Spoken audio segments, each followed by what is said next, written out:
Husband wife, पति पत्नी, ग्रंथ लिखा जा सकता है इस शब्द पर। बस एक छोटा सा ये थॉट आता है मेरे मन में कि इस रिश्ते को, शुरुआती सालों को इस तरह से नहीं जीना चाहिए कि सब कुछ बस भागता सा चला चला जा रहा है, कुछ भी अपने कंट्रोल में नहीं है। फैमिली बढ़ रही है, बहुत सारे लोग आसपास हैं, एक दूसरे के लिए कोई फुर्सत नहीं है, कोई भी टाइम नहीं है। कुछ सालों के बाद बच्चे बड़े हो जाएंगे, घर से बाहर चले जाएंगे, रह जाएंगे केवल पति पत्नी आमने सामने। और तब तक वो दोनों ही एक दूसरे के प्रति इंटरेस्ट खो चुके होंगे।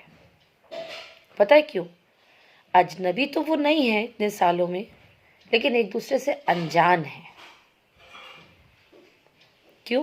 क्योंकि शायद उन्होंने कभी भी सब चीज़ों को टाइम दिया, हर चीज़ को कंप्लीट करने में, परफेक्ट करने में टोटल अपना एनर्जी लगाई, इच्छा शक्ति लगाई, प्राण शक्ति लगाई, सब कुछ लगाया, तन मन धन सब लगाया।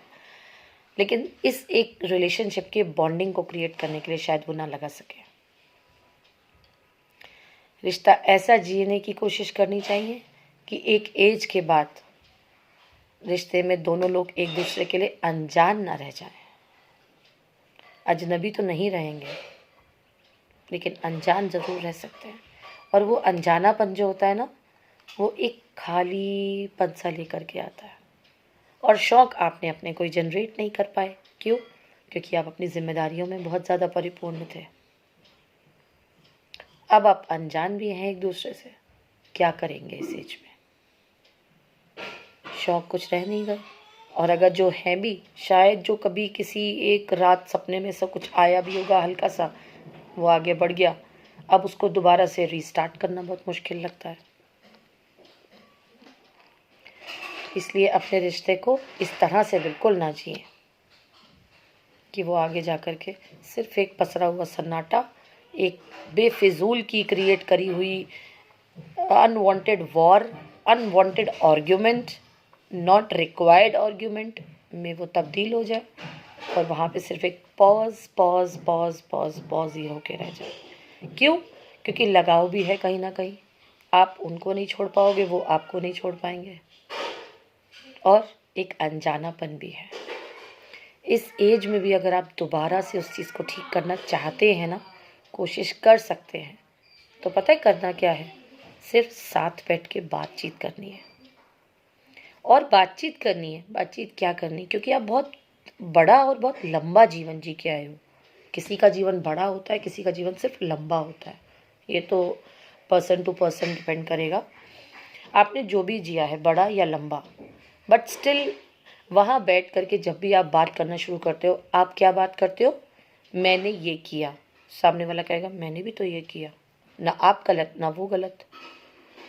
बात पे वहाँ पर तकरार हो जाएगी, बात वहाँ पे ख़त्म। Again pause pause pause pause pause.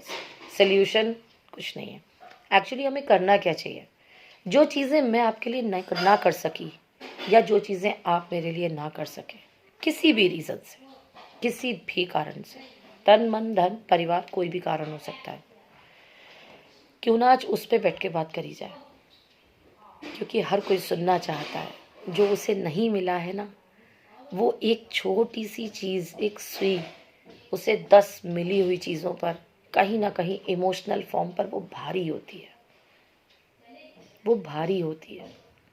Point को समझने की कोशिश कीजिए, बात का प्लीज़ मर्म पकड़ने की कोशिश कीजिएगा। शायद बहुत से लोग रिलेट ना करें, लेकिन अगर वो एक छोटी सी चीज़ हमें नहीं मिलती जो हमें चाहिए थी, उसके अलावा हमें 10 चीज़ें मिल जाएंगी ना, हम वहीं के रहने वाले। तो आज जब साथ में बैठने की कोशिश करें तो उस बारे में बात करें जो तुम्हें चाहिए था और शायद मैं ना दे सकी या मैं ना दे सका। चलो आज इस पर बात करते हैं, क्योंकि जब भी हम बात करते हैं हम सिर्फ यही बात करते हैं, मैंने ये दिया, सामने वाला कहता है मैंने भी तो वो दिया। ये तो सबको पता है। अगर आपने दिया नहीं होता तो आज आप यहाँ तक नहीं होते। कोशिश करें, चीज़ों को थोड़ा छाने, साफ करें, जितनी ज़रूरत है सिर्फ उतना रखें। पति और पत्नी ग्रंथ है पूरा, और उस ग्रंथ का अंत में एक एट अ ग्लैंस, जिसे सार कहा जाता है, वो कितना खूबसूरत लिख सकते हैं ये तो सिर्फ आप दोनों पर ही निर्भर करेगा। नमः शिवाय। शायद आप मेरे शब्दों को समझ पाए।